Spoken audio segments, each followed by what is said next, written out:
Ladies and gentlemen, we did it. When I say we, I don't mean like bedtime MMA. I mean Islam Makhachev and I got it done. Islam in the octagon, me standing in the Buffalo Wild Wings, my hands on my hips, like the meme of the Indian guy or Pakistani guy at that soccer match. It was like real steel. Islam in the octagon going crazy. Me sitting there telepathically telling him what to do. We got it done, man. We beat JDM. We became two division champions. But before we get into that one, let's start from the beginning. BSD versus Beneil Dariush. This one I expected. Dariush is 36, but he looks like he's like 42, man. I mean, when he missed weight, and all the analysts were saying, "Oh, this shouldn't affect him much. It shouldn't affect him." He was only a pound or two over, but he's getting older. He's got a little chub on him, Pause. Uh, he's got a lot of gray. He does not look 36. I mean, BSD came in looking pissed off, looking ready to get the job done. I did not expect this fight to last 16 seconds. I did think BSD would win, not necessarily by a first round knockout or even a knockout in general. I knew that Darius would shoot some takedowns. He would try to neutralize BSD with the wrestling, get away from him as a power puncher, but there was no way that I saw this going to a knockout in 16 seconds. I mean, BSD hit Darius so hard, he fell, hit the floor, his head bounced up and hit the floor again. And then if the ref didn't save Dariush, BSD would have came in and laid him out again one more time. He dove onto him, ready to hit him, but thank God that punch missed. I mean, BSD, this was not necessarily a mismatch, but I don't know why this fight took place in the first place. Dariush just had a win over Moicano at UFC 317, I believe. I could have seen him fighting Fiziev or maybe like Gamrot even, I don't know why. This fight with BSD was scheduled. BSD, he probably should have fought somebody like Chandler, to be honest, instead of Dariush. What's next for these guys? Dariush, if he wants to keep fighting, I don't know, sit in the lower lightweight rankings, face like, who do you even fight? I don't know. I don't know what's next for him, if he even wants to continue fighting. BSD, I mean, maybe Fiziev, maybe Gamrot himself. I don't like, though, that after the fight, he flexed the belt. Yeah, he put his hands around his waist mentioning a belt. Bro, you are never touching the belt. There's no way that you think a win over Dariush is getting you close to Ilya, Holloway, Armin, anybody like that, bro. I mean, there's no way. I don't know what that was about. Next up, Leon Edwards versus Carlo Prates. This fight went exactly the way I thought it would, except for one thing. I was very surprised by Leon Edwards' wrestling. I did not think that he would be able to control Prates for as long as he did. I mean, of course, Prates got it done in the end, and the wrestling didn't make a huge difference, obviously, considering Leon couldn't get a sub. There was also a hilarious moment where Leon Edwards was standing with Prates wrapped around his back, and he was punching him in the face a few times, and Prates just stood there, just tanking it. Like, not even tanking it, because the punches were pretty soft, but, he was looking so unfazed into the camera. I mean, Leon hit him 4 or 5 times. Prates did not care at all. If you look at the volume of the strikes, I mean, they threw the same amount. Obviously, Prates had more significant ones, considering Leon's his punches to Prates the side of his face when he had him, wrapped up, standing up. That didn't do much. So that brought his percentage down. But this was this was a good fight. I mean, I was legitimately surprised by Leon's wrestling. I didn't think that it was so good. Prates beats Edwards. I wonder what's next for him.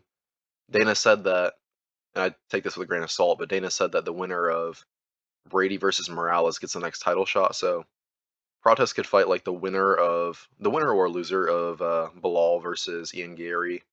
He could fight Sean Brady. I mean, welterweight has some depth to it. I mean, Prates could fight Usman if he wants, maybe Buckley. It's pretty exciting, the state of welterweight right now. I mean, plenty of options for a lot of guys. We have Bilal Muhammad versus Ian Gary this coming Saturday. So we'll see, you know, who does what from there. If Ian Gary wins, then we could see Prates versus Bilal. If Ian loses, then I'd say Prates versus Sean Brady. But either way, plenty of exciting matchups to be made. Sean Brady versus Michael Morales. This one surprised me. I mean, Brady was out of commission for a while. He definitely took some time off, but I mean, this fight probably shouldn't have been made in the first place. It seemed like Brady just really wanted to fight. Morales was scheduled to fight, so they just threw Brady in there with Morales. I mean, I don't know. Brady, I lean towards him to win of the two. I really didn't have a dog in this fight. I wanted Brady to win. I mean, he pretty much had a title shot like given to him last year. I mean, him or Shavkat, an argument could be made for either of them that was supposed to fight for the belt, but both kind of faded away for a little bit. So JDM got that shot against Bilal, but in this fight, Morales looked huge, man. He did not look like a 170. I know you weighed the day before, so he definitely bulked up a little bit, but he towered over Sean Brady. This fight, Brady held his own though. I mean, significantly less strikes, 0 for 1 in takedowns. There really wasn't a whole lot to say in this fight. Morales dominated, he got the job done, but it was an exciting fight. I'm eager to see who Brady fights next. I know he's far from retirement. Morales more than likely has a title shot, at least according to Dana, so we'll see. Shevchenko versus Wei Li Zhang. This fight, it was kind of like the main event. I mean, Shevchenko took Wei Li down repeatedly, stayed on top of her. There was nothing Wei Li could do. I mean, it seemed clear that Wei Li was moving up to a division where Shevchenko has been dominating for a while. There was a little bit of a height difference, but the weight difference seemed noticeable. I mean, Valentina just has so much more power. She was able to hold Wei Li down. She was able to, land some hits to the side of the head, get a little bit of control, some elbows, but I hate to be that guy. I mean, I'm not anti WMMA, but this fight was fairly boring. It was like a more boring version of DDP versus Chimaev, and I don't find that fight boring, but everyone else does. So, all in all, Valentina decisively won. I mean, she could go down as one of the great, not one of, she could go down as the greatest. She's already one of the greatest WMMA fighters of all time. I'm curious to see if Zhang goes back down, if she tries to get her belt back against Dern. I think she would. Maybe I don't know. I wonder if the UFC will do an automatic rematch like Ankalaev versus Pereira. Maybe Whaley has to fight someone else first. We'll see. Who's next for Shevchenko? I have no idea. I'm not too excited for either of these two to fight again, but all in all, it was a decent fight, and congratulations to Shevchenko for defending her belt. For the main event, my boy, my favorite fighter got it done. Islam Makhachev is officially a two-division champ, tied who's tied Silva's record for most wins in longest win streak in UFC history at 16. Got it done. I mean, by round 3, JDM looked defeated, man. His face was he did not want to be there. It was Hamzat versus DDP, but JDM was wearing it on his face more. He was showing that he was just he was done. He was dominated by round 3. I mean, his calf was getting tore up. It looked about as bad as Roundtree versus Jamal Hill earlier this year in Azerbaijan. That leg was just tore up. He kept having to switch stance. That was a great move by Islam though to keep tearing that lead leg up, especially when you fight a boxer like that. Makes it that he can't get into his preferred stance, so his power's not there. Um, JDM is obviously one of the best boxers in the UFC, so neutralizing that was a great move.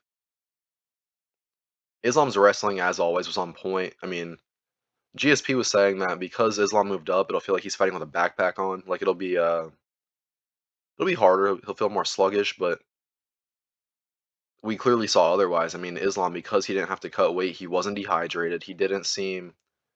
I mean, because he wasn't dehydrated, the chances of him getting chinned were reduced drastically. Went out there powerful, just imposed his will. I mean, 4 for 4 with takedowns. So that shows that he didn't spam him. Partially because JDM couldn't get up from the takedowns, but he shot when he knew he had one. Had his percentage of significant to total strikes isn't great, but he clearly had way more volume than JDM, almost 5 times as many total strikes, almost 2 times the significant strikes. Just imposed his will, dominated him mentally, showed us all why he's the GOAT. I'm curious to see who he fights next. I mean, he said he wants to fight in the White House card, which does suck because that's what, 7 months away. I would love to see him fight again sooner, but it makes sense why he wouldn't. I mean, why fight in 3, 4 months and defend your belt against Morales or anybody else just to fight 2, 3 months later and be on the White House card? I mean, you definitely want some rest in between. You don't want to fight 2 times in 7 months if you're the guy that's tied the record for most wins, the longest win streak in UFC history. You're a two-division champion. I mean, there's too much on the line. I've noticed that a lot of these dominant champs kind of take a decent amount of time in between fights. Like Ilya doesn't fight too often. Hamzat doesn't fight often. And whether you like them or not, these guys are dominant champs. They will be reigning in their divisions for a long time. So there's clearly a positive correlation between time taken between fights and duration of champion reigns. Like, I would love to see Islam defend against Morales, winner of Bilal versus Ian Gary, which is favored towards Gary, but it could go either way. I mean, but I think maybe Islam should, or not should, but I think what will likely happen is Ilya will defend one time. He'll probably fight the winner of either Gaethje or the winner of the Fight Night Cutter, the Dan Hooker versus Arman Sarukian fight coming up this Saturday. He'll defend one time, and then I think Ilya versus Islam could headline the White House. I think that would be the single largest earning pay-per-view in UFC history. I think that the gate would be astronomical because it's such a select venue. It's probably gonna be 10,000 for a ticket. I mean, Dana White, he will make his money. I know that's all he cares about. He will do that. JDM, what's next for him? Say Ian Gary beats Bilal, maybe a rematch with Bilal. If Ian Gary wins, maybe he fights Ian Gary. Maybe he fights Morales. Who knows? I mean, like I said earlier, welterweight is full of possibilities. Tons of amazing matchups to make. Tons that have already been made. I mean, Leon Edwards versus Buckley. Leon Edwards versus Covington if he's even still active. I know he's on the roster technically. Protest versus Brady. Protest versus anybody, man. I mean, welterweight is definitely the best division right now, and I can't wait to see the future fights. So let me know what you guys think. Like, comment, share, subscribe. Let me know which fight was the most exciting for you, which one you were let down by, how you did in your picks. I went 5 for 6. I didn't post them, but I had BSD over Dariush. I had Protest over Edwards. I had Islam over JDM. I wrongly had Islam versus JDM not to go the distance. I had Weili and Zhang over 2.5 rounds, and then the last one was I had Klein over Hill. I felt like that was a pretty obvious one, but it was actually much closer than I like to admit. But let me know what you guys think, and I'll catch you in the next one.